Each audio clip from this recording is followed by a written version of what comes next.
Yo, halo guys. Ya, kembali lagi ya kan di video entahlah ini videonya series apa ya kan. Cuma gue di sini jujur ingin membahas beberapa isu yang seperti salah satu video short gue yang sudah gue upload yaitu tentang piracy. Apakah piracy akan kembali lagi ya kan? Apakah piracy akan merajalela gara-gara sekarang kan orang-orang sudah sadar kalau misalnya anime mereka dihancurkan oleh para komite produksi, oleh siapa itu? Kalau misalnya yang One Punch Man, mereka kan sedang lagi marah-marah ya kan, marah-marah sama staff, marah-marah sama komite produksi yang salah satunya adalah Bandai.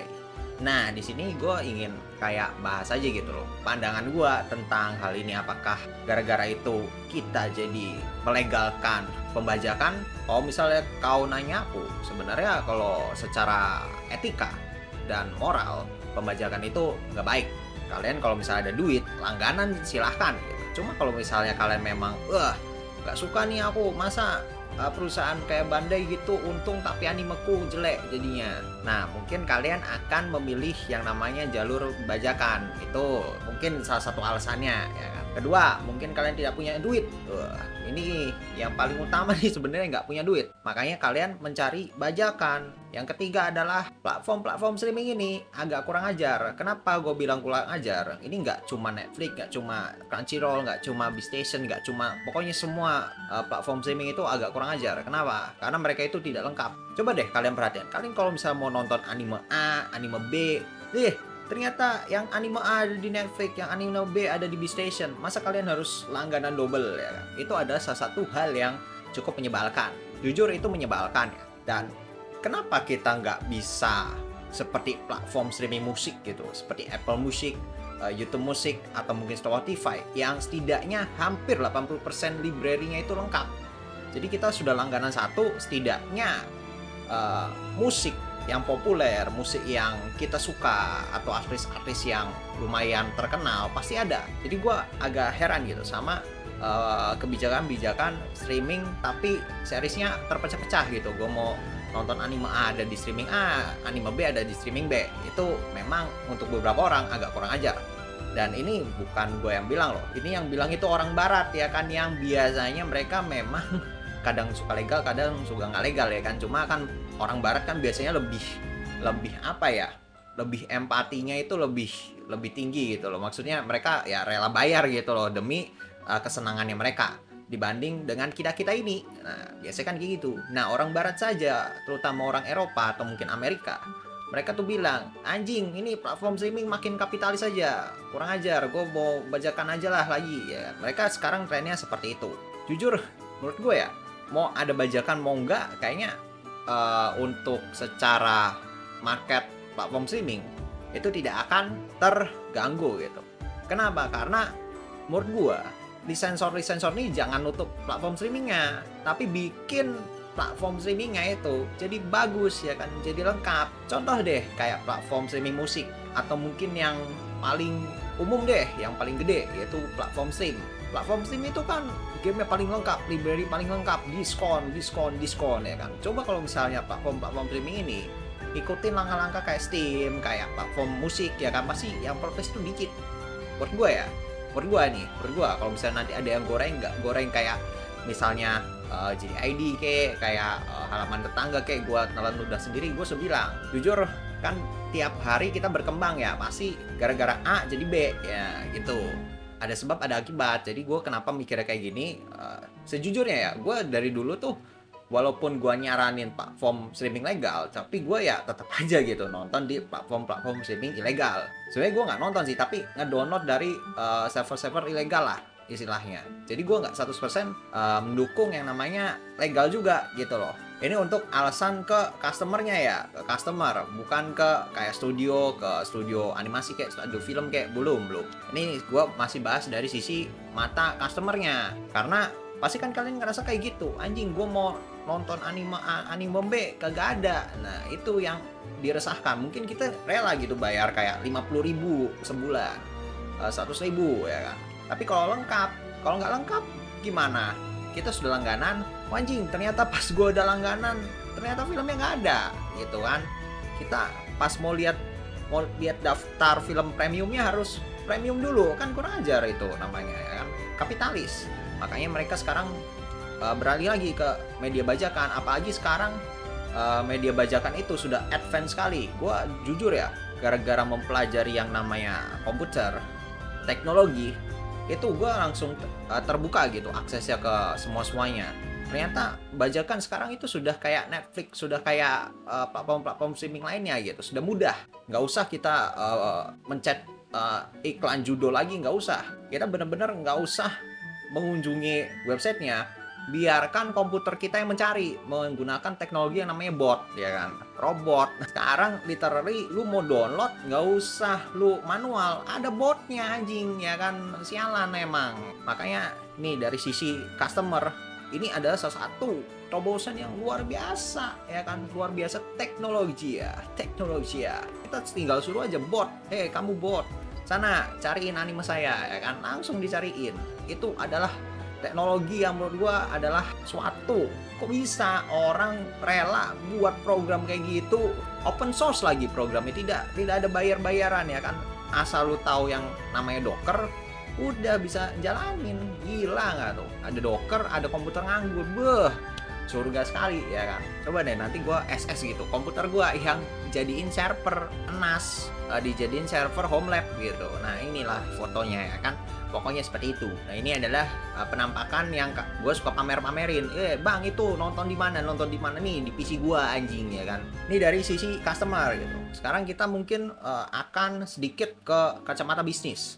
Walaupun jujur gue tuh nggak terlalu ngerti, bukan nggak terlalu ngerti ya, nggak terlalu tahu detail, cuma ya gue baca-baca aja gitu di komentar, di artikel, di ya bacaan-bacaan gitu, ya kan. Di AI juga gue cek-cek juga, ya kan, apakah betul, ya kan, apakah gue salah tangkap atau tidak, ya kan, mencocokkan ke riset-riset kecil-kecilan lah. Kalau misalnya dari gue nanya-nanya orang, ya kan, nanya-nanya temen gue yang mungkin admin FPFP itu yang lebih advance lagi dari gue, ya kan, pengetahuannya, mereka tuh bilang kalau misalnya kalau industri itu tidak semanis itu, kita bayar streaming nih, nggak langsung duitnya itu ke studionya. Kurang ajar kan, padahal kita niatnya bayar streaming agar studionya sehat walafiat, tapi kenyataannya adalah uangnya itu tidak nyampe ke studionya. Itulah yang mengapa orang ya udahlah bajakan aja, orang duitnya nggak nyampe ke studio, masa gue bayar ke orang lain gitu, padahal gue kan mau bayar ke studionya. Nah gitu.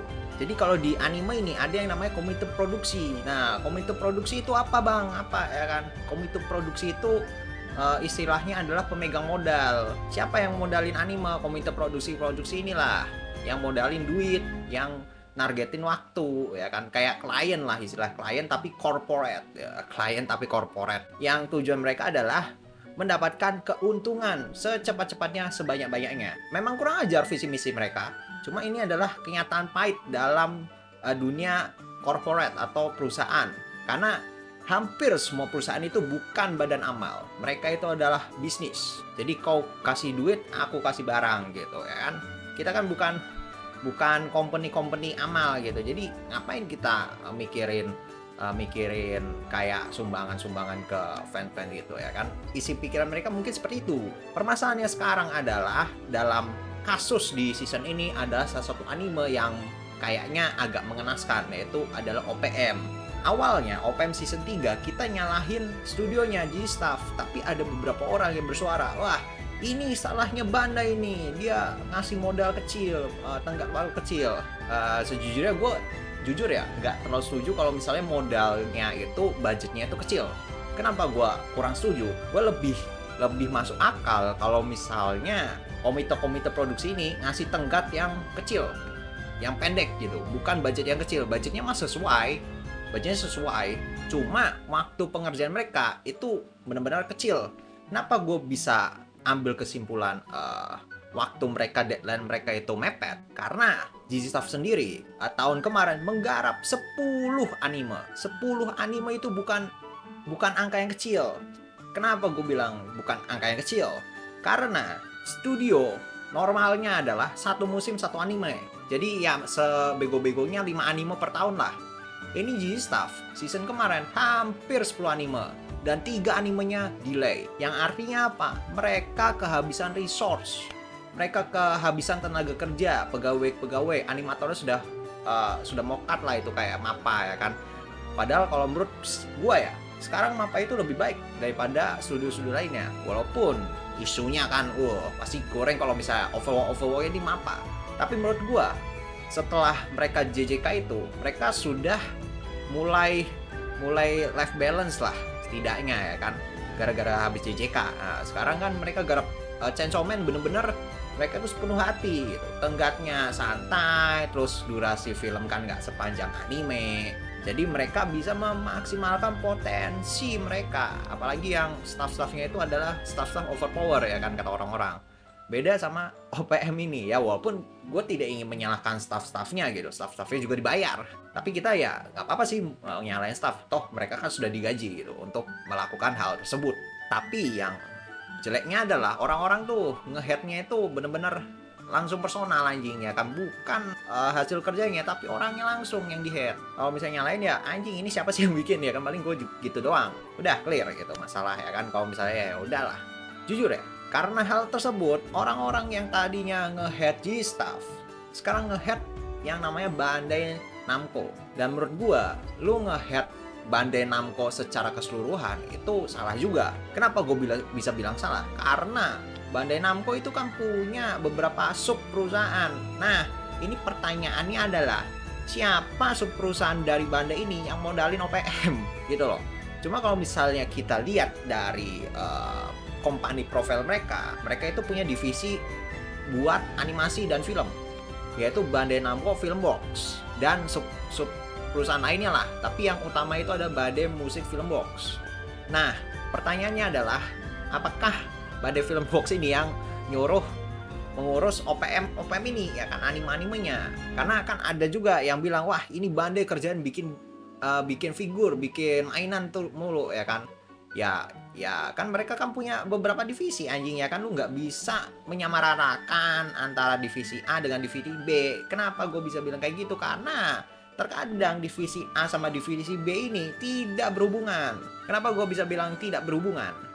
Itu Samsung kan banyak divisi, ada yang elektronik, ada yang HP. Emang itu berhubungan kan? Nggak juga. Ya walaupun sama-sama elektronik, tapi secara prakteknya adalah mereka terpisah. Makanya gue sebenarnya agak kurang suka kalau misalnya kita nyalahin Bandai sepenuhnya. Ya kali kalau misalnya Bandai sepenuhnya, sekalian tuh perusahaan Bandai yang urusin taman bermain, nah, sama mesin-mesin punya Bandai itu yang mesin rhythm dan lain sebagainya. Itu kan beda divisi, masa kita nyalain divisi lainnya ya kan nggak mungkin. Walaupun memang kalau misalnya divisi mainan itu terkadang nyambung gitu loh sama divisi yang film yang anime-anime ini. Cuma menurut gua mereka itu masih divisi yang terpisah karena pasti keuangan mereka terpisah. Mau yang mainannya laku banget, filmnya biasa aja ya udah gitu. Duit kasnya sendiri-sendiri. Kalau misalnya mau bikin film ya udah pakai duit kasnya Bandai yang Filmworks gitu loh. Ngapain pakai Bandai yang mainan-mainan? Kalau menurut gue kalau misalnya salah kalian bisa koreksi. Cuma kalau misalnya pikiran gue, kalau udah corporate udah banyak divisi itu pasti uang kasnya itu kayaknya dipisah deh. Ini gue jadi agak so tau ya. Cuma kalau misalnya gue amati harusnya dipisah. Kenapa? Kalau misalnya digabungin mati pak, satu bangkrut semua gitu. Makanya kadang kan kalau misalnya kita komunis sama divisi A, divisi B itu kadang nggak nyambung karena mereka memang dipisah. Jadi ya kalau misalnya kalian mau nyalain ya spesifik lah studio Bandai Filmworks gitu loh yang ngurusin animasi, film dan lain sebagainya. Tapi gue juga kalau misalnya soal budget ya kayaknya mereka lebih fokus ke Gundam sih.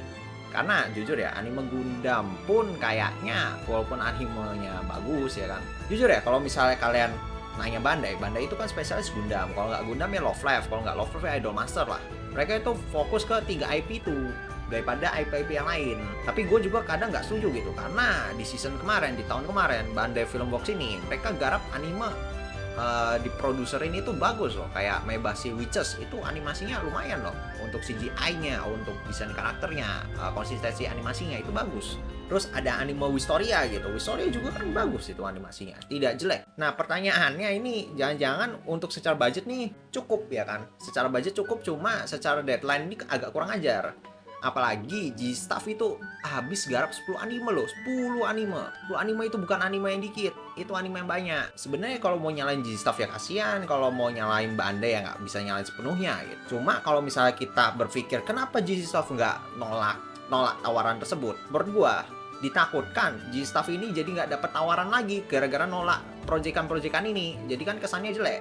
Kita nggak tahu ya kan pikiran studio itu kayak gimana. Padahal mah kalau secara kemampuan menurut gue G-Staff itu sudah over sekali ya kan. Mereka butuh istirahat. Setidaknya ya mereka harus santai lah 1 tahun gitu.